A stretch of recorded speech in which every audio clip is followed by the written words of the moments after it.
नमस्कार जोजोलपा नेपाल भाषा एकाडेमीका निम्ति अनक मिडियाको प्रस्तुति नेवा एफएम 106.6 मेगाहर्ज र कीर्तिपुर नगरपालिकाद्वारा सञ्चालित रेडियो शिक्षा कार्यक्रममा म नेपाल एपीएफ स्कुलको सामाजिक विषयको शिक्षक नारायण प्रसाद खतिवडा तपाईहरुलाई हार्दिक स्वागत तथा अभिवादन गर्दछु। यो कार्यक्रम हरेक हप्ता बिहीबारका दिन बिहान 8 बजे प्रसारण भइरहेको छ र अबको आधी घण्टा म यहाँहरुसँगै सिकाइ सहजीकरणको लागि उपस्थित भएको छु। भाइ बहिनीहरु, आज म कक्षा 9 को सामाजिक अध्ययन विषय लिएर यहाँहरु समक्ष उपस्थित भएको छु। विद्यार्थी भाइ बहिनीहरु, गत हप्ता हामीले हाम्रा राष्ट्रिय विभूतिहरुको बारेमा अध्ययन गरेका थियौं र आज पनि हामी बाँकी रहेका राष्ट्रिय विभूतिहरुको बारेमा अध्ययन गर्दै छौं है त। भाइ बहिनीहरु, आज हामी आदिकवि भानुभक्त आचार्यकोबाट आजको पाठ सुरु गर्दै छौं। भाइ बहिनीहरु, नेपाली साहित्य आकाशका भानुका रूपमा उदाएका आदिकवि भानुभक्तको जन्म विक्रम सम्वत 1871 असार 29 गतेका दिन श्रीकृष्ण आचार्यका नाति धनञ्जय आचार्यका सुपुत्रको रूपमा तनहुँको चुँदीरम्घा भन्ने ठाउँमा भएको थियो। उनका बाबु अनि बाजे सबै पण्डित थिए, त्यसैले उनी पनि संस्कृतमा विद्वान भएका थिए। नेपाली वाङ्मयका ज्योति भानुभक्त आचार्य राणाकालीन संकटपूर्ण अस्थिर वातावरणभित्र मर्यादा पुरुषोत्तम रामको आदर्श सृष्टि गर्ने एक मार्गदर्शक हुन्। मनुष्य जीवन र सम्पूर्ण संसारका प्रतीक रागिवन र मृत्युका प्रतीक रामको राजमहलबाट वनवास यात्रा लोकहितका खातिर जस्तो पनि काम गर्नुपर्छ भन्ने आदर्श भानुभक्तले प्रचार गरेका थिए। भाइ बहिनीहरु, नेपाली जगतमा एकैपल्ट भाषा, साहित्य, संस्कृति, धर्म, दर्शन, परम्परा, चरित्र, मर्यादा, पितृप्रेम, भातृत्व, दाम्पत्य, कर्तव्य, देशप्रेम र जनवात्सल्य जस्ता समग्र विषयको समन्वय एवं समष्टि भाव प्रदान गर्ने भानुभक्त साँच्चीकै नेपाली साहित्यमा भानु भएर भक्तिरूपी काव्यको आलोक छर्ने राष्ट्रिय विभूति एवं चम्किला नक्षत्र हुन्। नेपाली नपढे पनि नेपालीमा चाख राख्ने भानुभक्तले पछि गएर रामायण, वधुशिक्षा तथा अन्य थुप्रै कविताहरू नेपाली भाषामा लेखेका छन्। यसरी नेपाली भाषामा कलम चलाउने प्राथमिक कालका महान कवि भएकोले उनलाई आदिकवि पनि भनिएको हो। भाइ बहिनीहरु, भानुभक्तलाई नेपाली साहित्यकै अर्का युवा कवि मोतीराम भट्टले सर्वप्रथम आदिकवि उपाधि प्रदान गरेका थिए।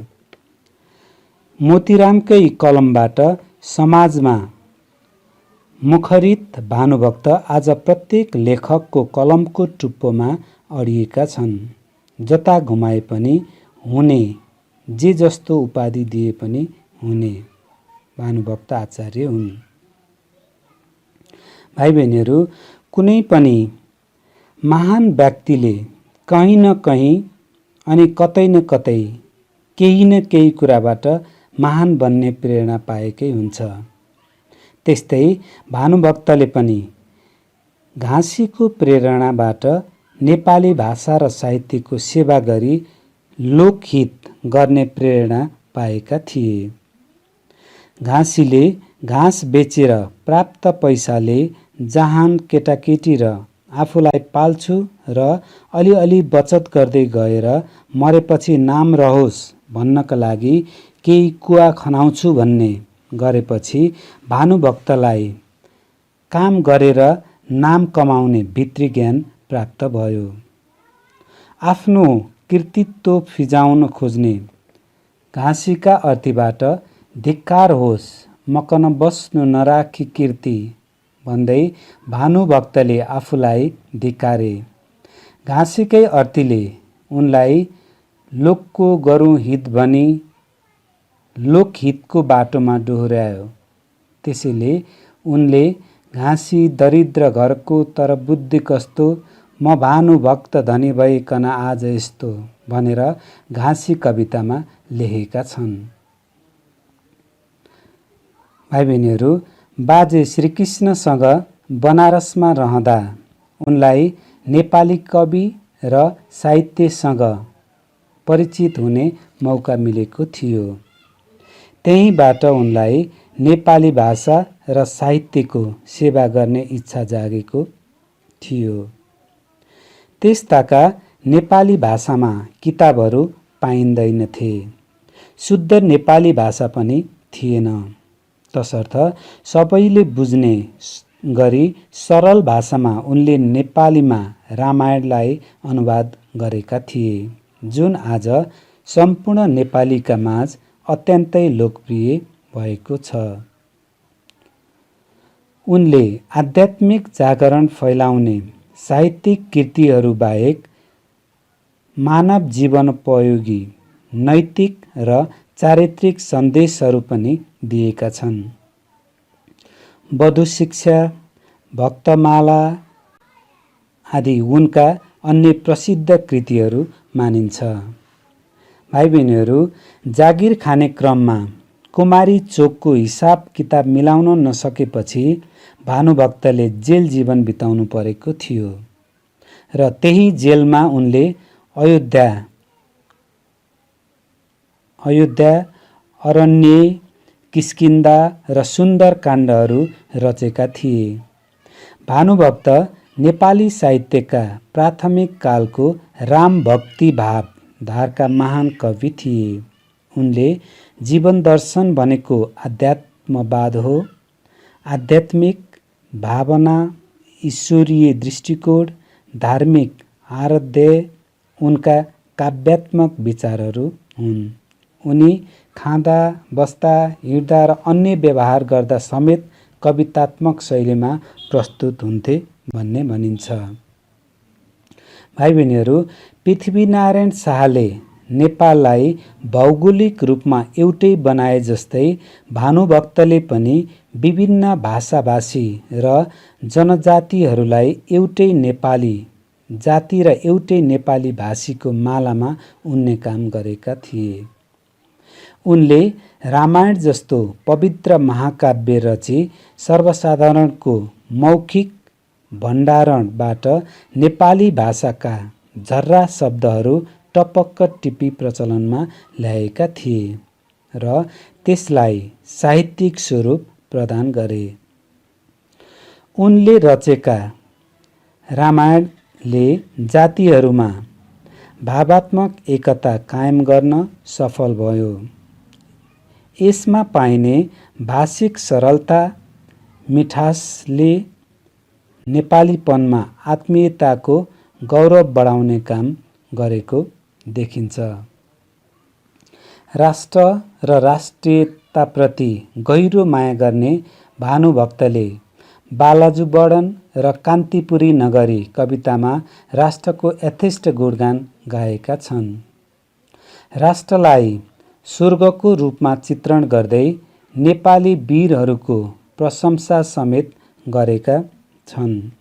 यसैले उनी नेपाली साहित्यका एक दरिला स्तम्भ, जातीय एकताका सूत्रधार, राष्ट्रिय संस्कृतिका संवाहक र भाषिक एकताका प्रतीकका रूपमा रहेका भानुभक्तको मृत्यु विक्रम सम्वत 1925 असोज 6 गते भएको थियो।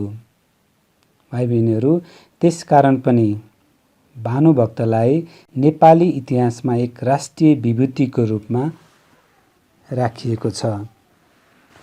तपाईहरुले बुझ्नुभयो त? अवश्य नै तपाईहरुले बुझ्नुभयो होला भाइ बहिनीहरू। अब हामी अर्का राष्ट्रिय विभूति मोतीराम भट्टको बारेमा अध्ययन गर्दैछौँ।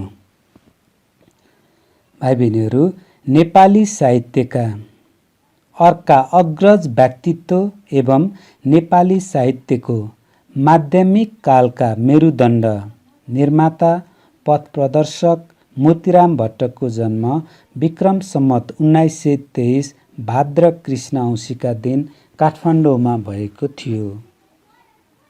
यिनका बाबु दयाराम भट्ट र आमा रिपुमर्दनी थिइन्। भाइ बहिनीहरू, मोतीराम भट्ट अत्यन्तै सुखमय ढङ्गले बाल्यकाल बिताएका मोतीराम भट्ट नेपाली भाषा, साहित्य, कला, समाज, संस्कृति र देश प्रेमको गौरवमय छविलाई जीवन्तता प्रदान गर्ने एक दरिला स्तम्भ र त्यस युगका बौद्धिक नायक, राष्ट्रका अमूल्य निधि तथा सांस्कृतिक योद्धा हुन्। भाइ बहिनीहरू, मोतीराम भट्टले काठमाडौँको दरबार हाई स्कुल र बनारसबाट शिक्षा दीक्षा प्राप्त गरेका थिए। आफ्ना पिता बनारसमै रहेकाले यिनी 5 वर्षको कलिलो उमेरमा नै बनारस गएका थिए। उनले त्यहीँको फारसी स्कुलमा पढेका थिए र त्यसपछि विक्रम सम्वत 1944 मा नेपाल आएर पुनः भाषा साहित्यको सेवा गर्नुका साथै दरबार हाई स्कुलमा भर्ना भएर संस्कृत र अङ्ग्रेजी भाषा सिकेका थिए।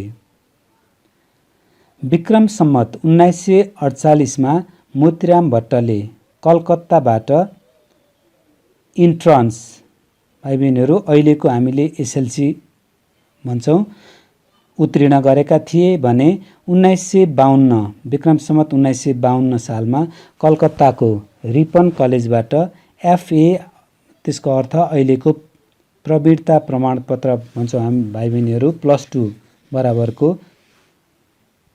+2 पास गरेका थिए।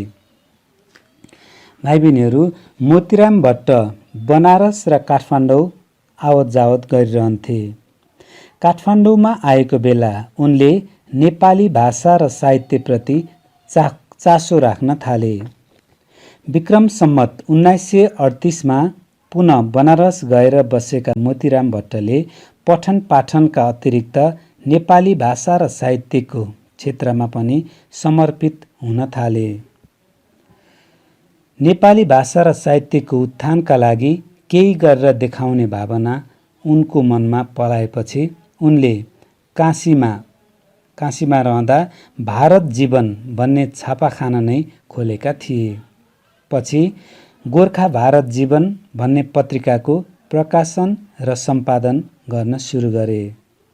यिनले बनारसमै आफैले खोलेको उक्त छापाखानामा भानुभक्तको रामायणको बालकाण्ड छापेका पनि थिए। बनारसमै कवि मण्डली र समस्या पूर्ति जस्ता गतिविधिहरू पनि सञ्चालन गरेका थिए।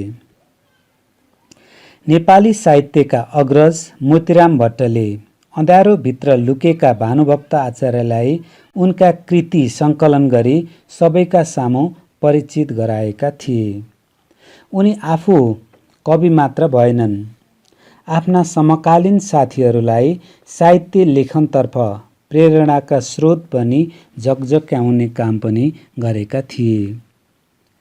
नेपाली साहित्यमा कविका कविता सङ्ग्रह, काव्य, नाटक, गजल सङ्ग्रह, जीवन चरित्रका बारेमा कलम चलाएका मोतीराम भट्ट नेपाली पत्रपत्रिकाका सम्पादक, पत्रकार, प्रकाशक, गजलकार, जीवनीकार, समालोचक, अन्वेषक, पत्रिका तथा छापाखानाका प्रबन्धक र पुस्तकालयमा सम्पादक समेत भएका थिए।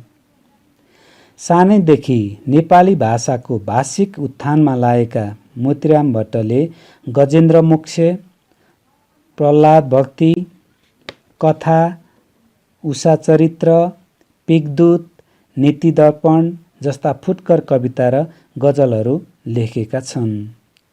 राष्ट्र र समाजको मर्म बुझ्ने लाखौं पारखीहरूमध्ये मोतीराम पनि एक थिए। राष्ट्र प्रेमप्रति उन्मुख मोतीराम भट्टले नेपाली भाषा साहित्यको भण्डारलाई समृद्ध बनाउन उनले जे जति गरे त्यो असाधारण छ। नेपाली साहित्यमा एउटा सिङ्गो युग बोकेर आउने मोतीराम भट्टले त्यस युगको सम्वर्धन र प्रवर्धनमा महत्त्वपूर्ण योगदान दिएका थिए।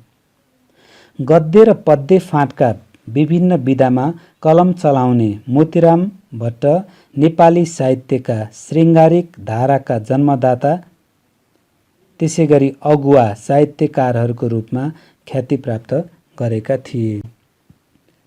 भाइ बहिनीहरू, यस्ता महान साहित्यिक विभूतिको मृत्यु 1953 विक्रम सम्वत 1953 भाद्र कुशे औँसीकै दिन भएको थियो। त्यसकारण पनि भाइ बहिनीहरू मोतीराम भट्ट हाम्रा राष्ट्रिय विभूतिको रूपमा रहेका छन्। भाइ बहिनीहरू, तपाईहरुले बुझ्नुभयो त? अवश्य नै अब हामी अर्का राष्ट्रिय विभूति श्री 5 त्रिभुवन वीरविक्रम शाहदेवको बारेमा अध्ययन गर्दैछौँ है त। भाइ बहिनीहरू, जहानिया राणा शासनबाट नेपाली जनतालाई मुक्ति दिलाउन गाथ र गद्दीको समेत कुनै प्रवाह नगरी भारत निर्वासित भएर राज्य विरोधी आन्दोलनमा नेपाली जनतालाई साथ दिने श्री 5 त्रिभुवन वीरविक्रम शाहको जन्म विक्रम सम्वत 1963 साल असार 13 गते भएको थियो। उनी श्री 5 पृथ्वी वीरविक्रम शाहदेवका ज्येष्ठ सुपुत्र थिए। श्री 5 पृथ्वी वीरविक्रम शाहको स्वर्गारोहण भएपछि यिनी 5 वर्षकै उमेरमा विक्रम सम्वत 1968 साल पुस 26 गते राजा भएका थिए। भाइ बहिनीहरू, त्यति बेला नेपालमा राणाहरूको जहानिया शासन थियो। शाहहरू राजा भए पनि उनीहरू स्वतन्त्र थिएनन्। उनीहरूलाई राणा शासकहरूले विलासिताका कुराहरूमा झुलाई 104 वर्षसम्म शासनको बागडोर आफ्नो हातमा लिएका थिए। राणा शासकहरूले त्यति बेला राजखलकहरूलाई समेत लेखपढ गर्न दिएका थिएनन्। त्यसकारण त्रिभुवनलाई पनि पढ्नको लागि कुनै राम्रो वातावरण उपलब्ध थिएन। त्यसकारण पनि राजा त्रिभुवन पनि लुकीछिपी रूपमा अध्ययन गरेका थिए। भाइ बहिनीहरू, नरसंहारकारी कोत पर्वका नायक जङ्गबहादुर राणाको नेपालको शासकमा उदय भएपछि त्यसले 104 वर्षसम्म निरन्तरता पाएको थियो। त्यस समयावधिमा नेपालका श्री 5हरू कठपुतलीका रूपमा रहन बाध्य भएका थिए। त्यस बखत जनताले मात्र नभई राजाहरूले समेत स्वतन्त्रताले बोल्न, लेख्न र हिडडुल गर्न पाउँदैनथे। देशको शासन राणाहरूले नै गर्ने गर्दथे। राज्यका सम्पूर्ण मौलिक हक अधिकार खोसिएका थिए। राणाहरूले राजाहरूलाई अँध्यारोमा राखेर खोपीका देउता जस्तै गरी बनाएका थिए। राजाहरूलाई मोजमस्ती, ऐसआराम, सुख सुविधामा भने प्रशस्त प्रदान गरेका थिए। अन्यथा राणाहरूले राज परिवारलाई समेत सधैँ डर र त्रासमा राखेका थिए। भाइ बहिनीहरू, राणाहरू अत्यन्तै स्वार्थी प्रवृत्तिका थिए। जनतालाई दुःख दिने, पीडा दिने एवं शास्ति दिएर उनीहरू मोजमस्ती लुट्थे। यतिकै राणाहरूले गरेका विकासका कामहरू पनि जनताको हितमा हुँदैनथे र उनीहरूको आर्थिक प्रणाली भने परिवारको हित अनुकूल मात्रै हुन्थ्यो। उनीहरू आफूलाई अभिजात खानदानी सम्भ्रान्त कुलको ठान्थे भने त्यति बेला जनताका बीचमा वर्गीय शोषण, उत्पीडन, अत्याचारको कुनै पनि सीमा नै थिएन।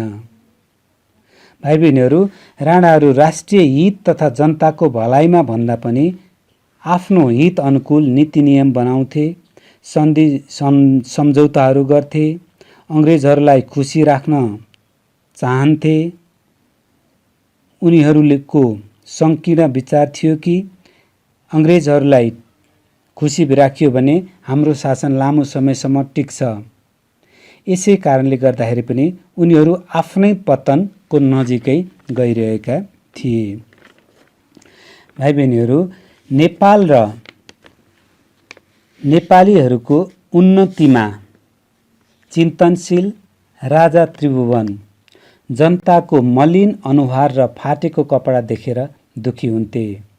उनमा दयाको भावना जागेर आउँथ्यो। त्यसैले उनले जनताका लागि केही गर्नुपर्छ भन्ने अठोट गरे अनि जनताको सहयोगमा राजगद्दी र ज्यानको समेत बाजी राखेर निरङ्कुश राणा शासनका विरुद्धमा कदम चाले। भाइ बहिनीहरू, त्यति बेला नेपालको प्रमुख राजनीतिक दलले राणा शासनकै विरुद्धमा वीरगञ्जबाट 2004 सालमा सङ्घर्ष सुरु गरेको थियो।